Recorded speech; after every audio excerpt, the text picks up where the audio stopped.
Suatu ketika ada seorang penebang kayu dengan dua anak dan ibu tiri mereka. Nama anak laki-laki itu Hansel, dan nama anak perempuan itu Gretel. Mereka hidup sangat miskin sehingga terkadang tidak ada yang bisa dimakan. Dan kemudian pada suatu malam dia berbaring di tempat tidur, memikirkan bagaimana memberi makan anak-anak lebih jauh. Istrinya menasihatinya untuk memiliki anak di hutan, menyalakan api, memberikan sepotong roti masing-masing dan meninggalkan mereka di sana, tidak semuanya mati kelaparan. Tapi si penebang kayu tidak setuju. Dan sampai saat itu, istrinya membujuknya bahwa dia akhirnya setuju. Dan anak-anak, karena kelaparan, juga tidak bisa tidur dan mendengar semua yang dikatakan ibu tiri mereka kepada ayah mereka. Dan saat orang tuanya tertidur, Hansel diam-diam bergegas keluar rumah. Bulan bersinar terang, dan batu putih berkilauan seperti koin. Hansel mengantongi sebanyak mungkin yang dia bisa. Kemudian dia kembali ke rumah dan anak-anak pergi tidur. Di pagi hari, ibu tiri mendatangi anak-anak itu, memberi mereka masing-masing sepotong roti, dan mereka semua pergi ke hutan bersama. Dalam perjalanan, Hansel melempar batu putih satu persatu. Ketika mereka sampai di tempat terbuka, ayah saya mulai menyalakan api. Dia memerintahkan anak-anak untuk duduk di dekat api dan memastikan bahwa api tidak padam, sementara mereka dan ibu tiri mereka akan mencari lebih banyak kayu bakar. Mereka duduk, lelah, dan tertidur. Ketika anak-anak bangun, itu adalah malam yang gelap di sekelilingnya. Dan ketika sebulan penuh telah terbit di langit, Hansel memegang tangan adiknya dan pergi, mencari jalan melalui kerikil, yang berkilauan seperti koin baru, dan menunjukkan jalannya. Mereka berjalan sepanjang malam, dan saat fajar mereka datang ke rumah ayah mereka. Beberapa waktu berlalu. Dan anak-anak kembali mendengar bagaimana ibu tiri suatu malam mulai memohon kepada ayah mereka untuk menyingkirkan anak-anak. Dia menolak, tetapi istrinya tidak mau mendengarkannya, dia mengutuk dan mengungkapkan segala macam celaan kepadanya. Ketika orang tuanya tertidur, Hansel, seperti yang terakhir kali, ingin mengumpulkan batu, tetapi ibu tirinya mengunci pintu, dan anak itu tidak dapat meninggalkan rumah. Pagi-pagi sekali, anak-anak diberi sepotong roti masing-masing, bahkan lebih sedikit dari waktu sebelumnya.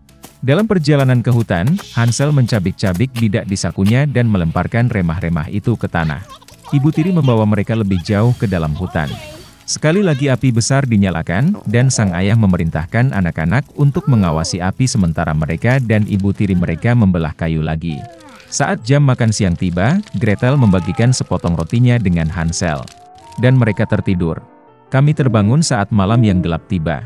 Dan kemudian 1 bulan tiba, dan mereka berkumpul dalam perjalanan, tetapi mereka tidak dapat menemukan satu pun remah-remah, karena ribuan burung beterbangan di hutan telah lama memakan remah-remah itu. Jadi anak-anak berjalan sangat lama, tetapi mereka tidak bisa keluar dari hutan. Tiba-tiba, jalan membawa mereka ke gubuk.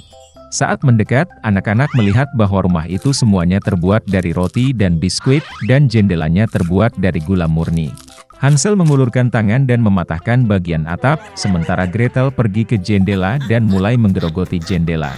Dan kemudian pintu di gubuk terbuka lebar, dan wanita tua itu keluar, bersandar pada kruk. Hansel dan Gretel sangat ketakutan sampai-sampai mereka melepaskan informasi dari tangan mereka. Dan wanita tua itu baik hati dan mengundang mereka ke gubuknya. Sudah ada banyak makanan di atas meja, susu, kue, apel, dan kacang-kacangan. Setelah makan malam, wanita tua itu membuatkan 2 tempat tidur bersih untuk anak-anaknya, dan Hansel serta adiknya mengira mereka ada di surga. Tetapi wanita tua itu hanya berpura-pura menjadi penyayang, tetapi sebenarnya dia adalah seorang penyihir jahat yang membangun pondok rotinya untuk tujuan ini untuk memikat anak-anak. Pagi-pagi sekali, saat anak-anak sedang tidur, dia mengambil Hansel dan memasukkannya ke dalam sangkar kecil. Dan dia memerintahkan saudara perempuannya untuk melakukan semua yang diminta penyihir jahat itu. Wanita tua itu memutuskan untuk menggemukkan bocah itu untuk dimakan nanti. Jadi Gretel mulai memasak makanan paling enak untuk Hansel, dan dia sendiri hanya punya sisa makanan. Beberapa waktu berlalu, dan bocah itu tidak menjadi gemuk. Kemudian wanita tua itu tidak mau menunggu lebih lama lagi, dan memutuskan untuk memasak dan memakan Hansel. Dia memerintahkan Gretel untuk menyalakan kompor dan mengoleskan air. Ketika kompor sudah hangat, wanita tua itu menyuruhnya naik ke atas kompor dan melihat apakah sudah cukup panas. Jadi dia ingin mendorong gadis itu ke dalam api dan memanggangnya. Tapi Gretel tahu apa yang ada di pikirannya. Dia berkata bahwa dia tidak tahu bagaimana masuk ke sana, dan meminta penyihir itu untuk menunjukkan dirinya.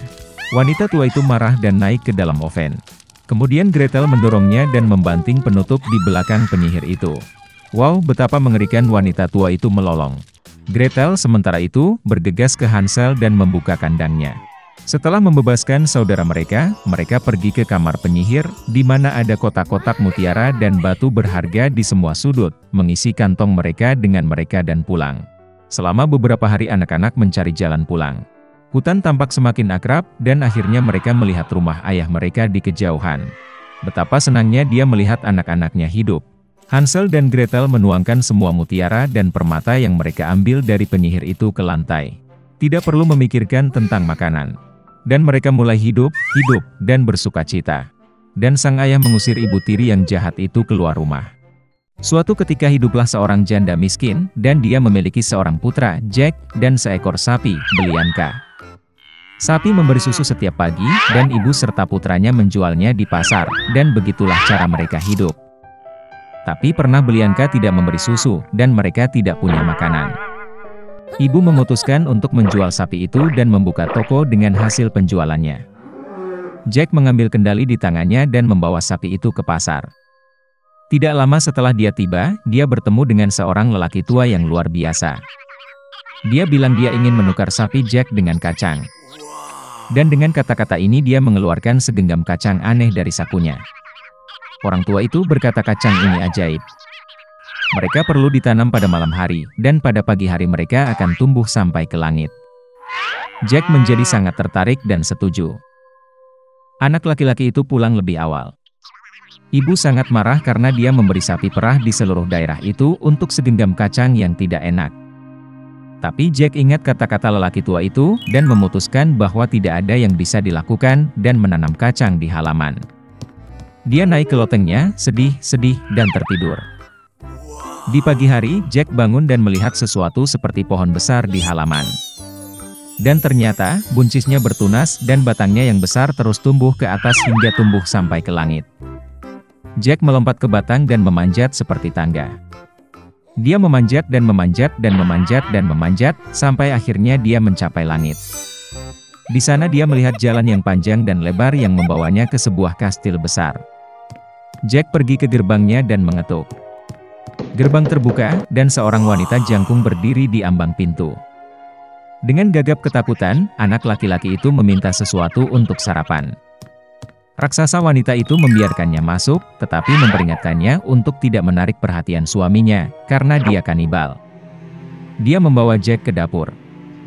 Tetapi sebelum dia sempat makan setengah dari sarapannya, tiba-tiba seluruh rumah terguncang karena langkah seseorang.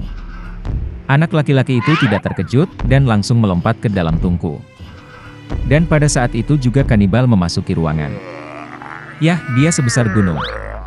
Kanibal mengeluarkan 2 kantong emas dari peti besar dan duduk untuk menghitung koin. Dia menghitung dan menghitung, akhirnya mulai mengangguk dan mulai mendengkur. Kemudian Jack perlahan keluar dari oven, merangkak melewati kanibal, mengambil 1 kantong emas dan bergegas ke batang kacang.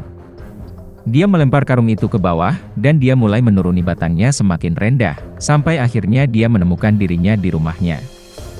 Jack memberitahu ibunya semua yang terjadi padanya, dan menyerahkan sekantong emas padanya. Mereka mulai hidup dari uang yang ada di kantong. Namun akhirnya karung itu kosong, dan Jack memutuskan untuk mencoba peruntungannya sekali lagi di puncak pohon kacang. Suatu pagi yang cerah, dia bangun pagi dan memanjat pohon kacang. Istri pemakan pria itu berdiri di ambang kastil besar. Dia berkata bahwa dia tidak akan mengizinkannya masuk, karena terakhir kali suaminya kehilangan sekantong emas. Tapi bagaimanapun juga, dia merasa kasihan pada bocah malang itu, dan membiarkannya masuk ke kastil. Tiba-tiba langkah kaki raksasa terdengar, dan Jack kembali bersembunyi di tungku. Kanibal masuk dan menyuruh istrinya untuk membawa ayam betina yang bertelur emas. Raksasa wanita membawanya, dan Ogre memerintahkan ayam untuk bertelur, dan dia meletakkan telur emas. Raksasa yang senang itu mulai mengangguk dan mendengkur. Kemudian Jack keluar dari oven, mengambil ayam emas dan bergegas ke pohon kacang. Anak laki-laki itu kembali ke rumah. Dia menunjukkan kepada ibunya seekor ayam yang enak, dan mereka mulai hidup menjual telur emas. Tetapi segera bagi Jack, tampaknya ini tidak cukup. Dan ia kembali memutuskan untuk mencoba peruntungannya di pucuk buncis. Kali ini bocah itu naik ke kastil melalui jendela. Dia melompat ke kuali tembaga dan bersembunyi. Kanibal dan istrinya memasuki ruangan. Raksasa itu mencium bau bocah itu, dan mereka bergegas mencarinya di dalam oven. Tapi dia tidak ada di sana. Mereka mencari setiap sudut dan celah, tetapi mereka tidak berpikir untuk melihat ke dalam kuali tembaga. Putus asa untuk mencari, Ogre memerintahkan istrinya untuk membawa harpa emas dan meletakkannya di atas meja. Kanibal mendengkur karena suaranya yang indah. Kemudian Jack diam-diam keluar dari kuali, meraih harpa emas dan bergegas ke pintu. Tapi harpa bermain dengan keras dan membangunkan kanibal. Jack berlari cepat, melompat ke pohon kacang, dan raksasa itu mengejar. Jack pergi ke rumahnya, dan berteriak kepada ibunya untuk membawa kapak. Sang ibu berlari keluar dengan kapak di tangannya, anak laki-laki itu mengambil kapak dan mulai memotong pohon kacang. Raksasa itu merasakan batangnya berayun dengan keras dan berhenti. Kemudian Jack memukul lagi dengan kapak dan memotong pohon kacang. Itu bergoyang dan roboh, dan ogre itu jatuh ke tanah dan jatuh. Sejak hari itu, Jack dan ibunya tidak pernah mengenal kemiskinan lagi. Tetapi anak laki-laki itu sangat menyesal karena keserakahan mereka hampir membayar dengan nyawa mereka. Dia berjanji bahwa dia tidak akan pernah mencuri lagi dan akan bekerja keras untuk kebaikan keluarga.